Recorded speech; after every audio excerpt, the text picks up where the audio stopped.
بسم اللہ الرحمن الرحیم۔ اعوذ باللہ من الشیطان الرجیم، بسم اللہ الرحمن الرحیم۔ السلام علیکم۔ آج آپ کا میزبان ڈاکٹر کاشف بشیر تفہیم القرآن سیریز کی قسط نمبر 371 کے ساتھ آپ کے سامنے حاضر خدمت ہے، جس میں ہم انشاءاللہ العزیز سورہ العنکبوت کی آیت نمبر 45 آپ کا ترجمہ اور تفسیر آپ کے سامنے پیش کریں گے، اور اس حصے کا موضوع ہے نماز اور ذکر الہی۔ اور یہاں سے قرآن مجید کا 21واں پارہ بھی آغاز پارہ ہے۔ بسم اللہ الرحمن الرحیم۔ اتلو ما اوحی الیک من الکتاب واقم الصلاۃ ان الصلاۃ تنہی عن الفحشاء والمنکر ولذکر اللہ اکبر واللہ یعلم ما تصنعون۔ ترجمہ: اے نبی صلی اللہ علیہ وسلم، تلاوت کرو اس کتاب کی جو تمہاری طرف وحی کے ذریعے سے بھیجی گئی ہے، اور نماز قائم کرو، یقیناً نماز فحش اور برے کاموں سے روکتی ہے، اور اللہ کا ذکر اس سے بھی زیادہ بڑی چیز ہے۔ اللہ جانتا ہے کہ تم لوگ کیا کرتے ہو۔ نماز قائم کرو، تفسیر میں آتا ہے خطاب بظاہر نبی پاک صلی اللہ علیہ وآلہ وسلم سے ہے، مگر دراصل مخاطب تمام اہل ایمان ہیں۔ ان پر جو ظلم و ستم اس وقت توڑے جا رہے تھے،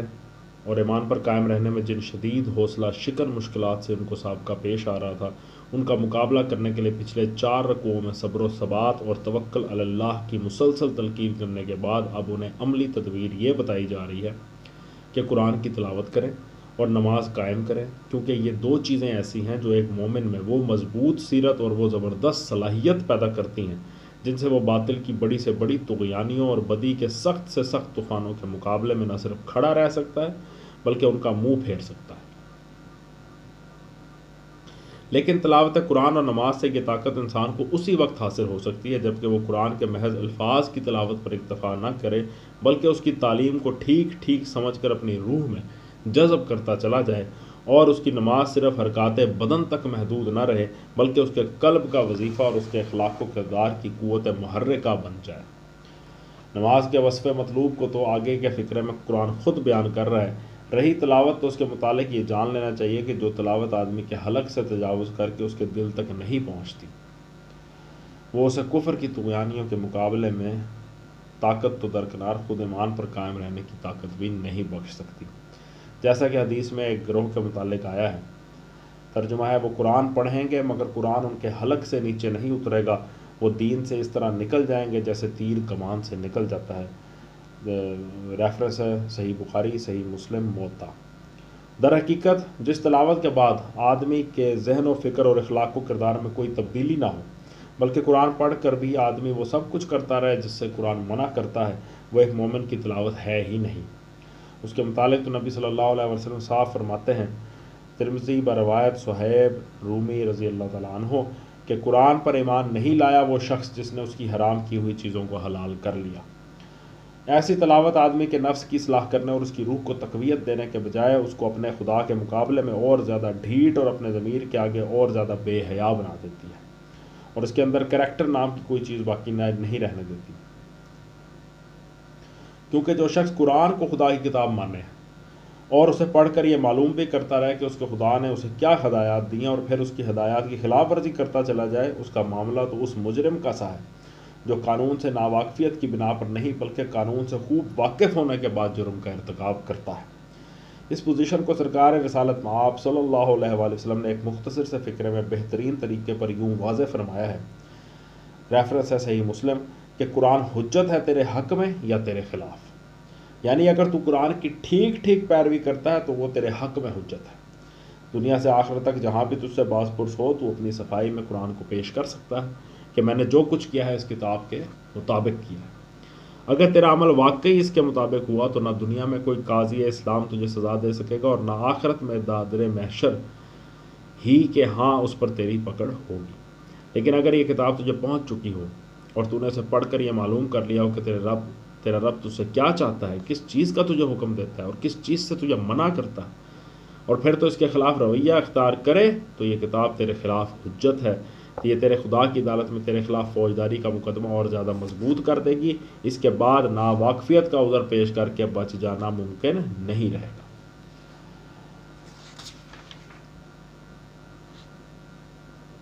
اس کے بعد آیا کہ یقیناً نماز فحش اور برے کاموں سے روکتی ہے۔ تفسیر میں آتا ہے یہ نماز کے بہت سارے اوصاف میں سے ایک اہم وصف ہے جسے موقع محل کی مناسبت سے یہاں نمایاں کر کے پیش کیا گیا ہے۔ مکہ کے اس ماحول میں جن شدید مزاحمتوں سے مسلمانوں کو سابقہ درپیش تھا، ان کا مقابلہ کرنے کے لیے انہیں مادی طاقت سے بڑھ کر اخلاقی طاقت درکار تھی۔ اس اخلاقی طاقت کی پیدائش اور اس کی نشو و نما کے لیے پہلے 2 تدبیروں کی نشاندہی کی گئی، ایک تلاوت قرآن، دوسرے اقامت صلاۃ۔ اس کے بعد اب یہ بتایا جا رہا ہے کہ اقامت صلاۃ وہ ذریعہ ہے جس سے تم لوگ ان برائیوں سے پاک ہو سکتے ہو جن میں اسلام قبول کرنے سے پہلے تم خود مبتلا تھے، اور جن میں تمہارے گرد و پیش اہل عرب کی اور عرب سے باہر کی جاہل سوسائٹی اس وقت مبتلا ہے۔ اس پہ غور کیا جائے تو یہ بات آسانی سے سمجھ میں آ سکتی ہے کہ اس موقع پر نماز کے اس خاص فائدے کا ذکر کیوں کیا جا رہا ہے۔ ظاہر ہے کہ اخلاقی برائیوں سے پاک ہونا اپنے اندر صرف اتنا ہی فائدہ نہیں رکھتا کہ یہ بجائے خود ان لوگوں کے لیے دنیا و آخرت میں نافع ہے جنہیں یہ پاکیزگی حاصل ہو، بلکہ اس کا لازمی فائدہ یہ بھی ہے کہ اس سے ان کو ان سب لوگوں پر زبردستی برتری حاصل ہو جاتی ہے جو طرح طرح کی اخلاقی برائیوں میں مبتلا ہوں، اور جاہلیت کے اس ناپاک نظام کو جو ان برائیوں کی پرورش کرتا ہے برقرار رکھنے کے لیے ان پاکیزہ انسانوں کے مقابلے میں ایڑی چوٹی کا زور لگا رہے ہیں۔ فحشاء اور منکر کا اطلاق جن برائیوں پر ہوتا ہے انہیں انسان کی فطرت برا جانتی ہے، اور ہمیشہ سے ہر قوم اور ہر معاشرے کے لوگ خواب و عملاً کیسے ہی بگڑے ہوئے ہوں اصولاً ان کو برا ہی سمجھتے رہے ہیں۔ نزول قرآن کے وقت عرب کا معاشرہ بھی اس عام کلیت سے مستثنیٰ نہ تھا۔ اس معاشرے کے لوگ بھی اخلاق کی معروف خوبی اور برائیوں سے واقف تھے، بدی کے مقابلے میں نیکی قدر کو بھی پہچانتے تھے، اور شاید ہی ان کے اندر کوئی ایسا شخص ہو جو برائی کو بھلائی سمجھتا ہو یا بھلائی کو بری نگاہ سے دیکھتا ہو۔ اس حالت میں اس بگڑے ہوئے معاشرے کے اندر کسی ایسی تحریک کا اٹھنا جس سے وابستہ ہوتے ہی خود اسی معاشرے کے افراد اخلاقی طور پر بدل جائیں اور اپنی سیرت و کردار میں اپنے ہم اثروں سے نمایاں طور پر بلند ہو جائیں، لامحالہ اپنا اثر کیے بغیر نہ رہ سکتا تھا۔ ممکن نہ تھا کہ عرب کے عام لوگ برائیوں کو مٹانے والی اور نیک اور پاکیزہ انسان بنانے والی اس تحریک کا اخلاقی وزن محسوس نہ کرتے،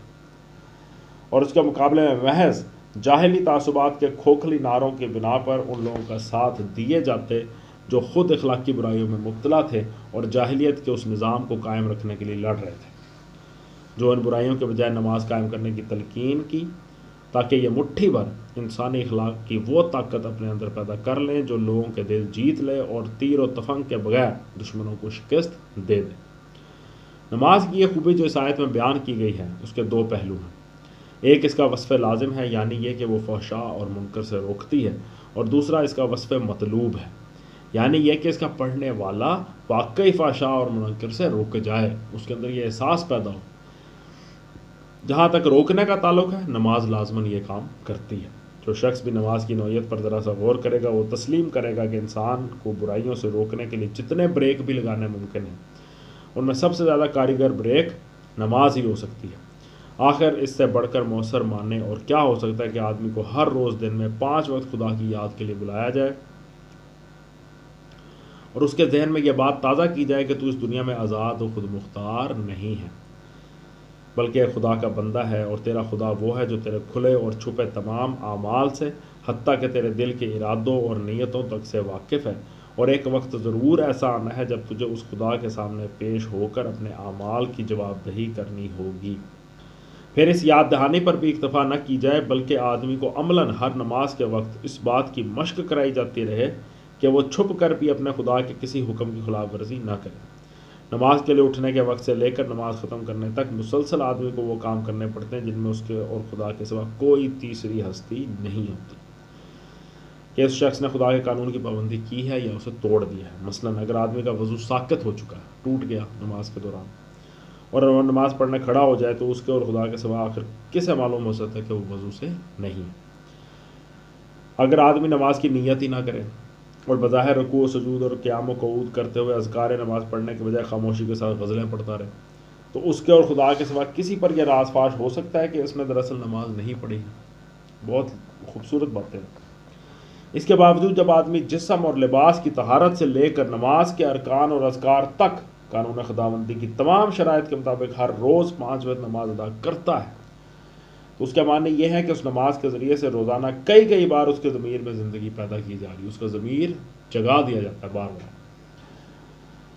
اس میں ذمہ داری کا احساس بیدار کیا جا رہا ہے، اسے فرض شناس انسان بنایا جا رہا ہے اور اس کو عملاً اس بات کی مشق کرائی جا رہی کہ وہ خود اپنے جذبہ اطاعت کے زیر اثر خفیہ اور اعلانیہ ہر حال میں اس قانون کی پابندی کرے جس پر وہ ایمان لے کر آیا ہے، خواہ خارج میں اس سے پابندی کرانے والی کوئی طاقت موجود ہو یا نہ ہو، اور خواہ دنیا کے لوگ اس کے عمل کا حال معلوم ان کو ہو یا نہ ہو۔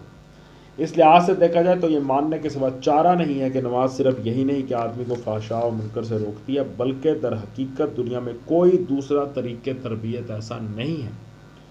جو انسان کو برائیوں سے روکنے کے معاملے میں اس درجہ مؤثر ہو۔ اب رہا یہ سوال کہ آدمی نماز کی پابندی اختیار کرنے کے بعد عملاً بھی برائیوں سے رکتا ہے یا نہیں، تو اس کا انحصار خود اس آدمی پر ہے جو اصلاح نفس کی یہ تربیت لے رہا ہو، وہ اس سے فائدہ اٹھانے کی نیت رکھتا ہو اور اس کی کوشش کرے تو نماز کے اصلاحی اثرات اس پر مرتب ہوں گے، ورنہ ظاہر ہے کہ دنیا کی کوئی تدبیر اصلاح بھی اس شخص پر کارگر نہیں ہو سکتی جو اس کا اثر قبول کرنے کے لیے تیار ہی نہ ہو۔ مطلب جب پازیٹیو مائنڈ ہی نہیں ہے، سیکھنے والا ذہن ہی نہیں ہے تو کیسے پھر ممکن ہے؟ یہ تو ہر فیلڈ میں ایسے ہی ہے، جب تک آپ پازیٹیو مائنڈ سیٹ کے ساتھ اس علم کو نہیں حاصل کریں گے وہ آپ کو سمجھ نہیں آئے گا۔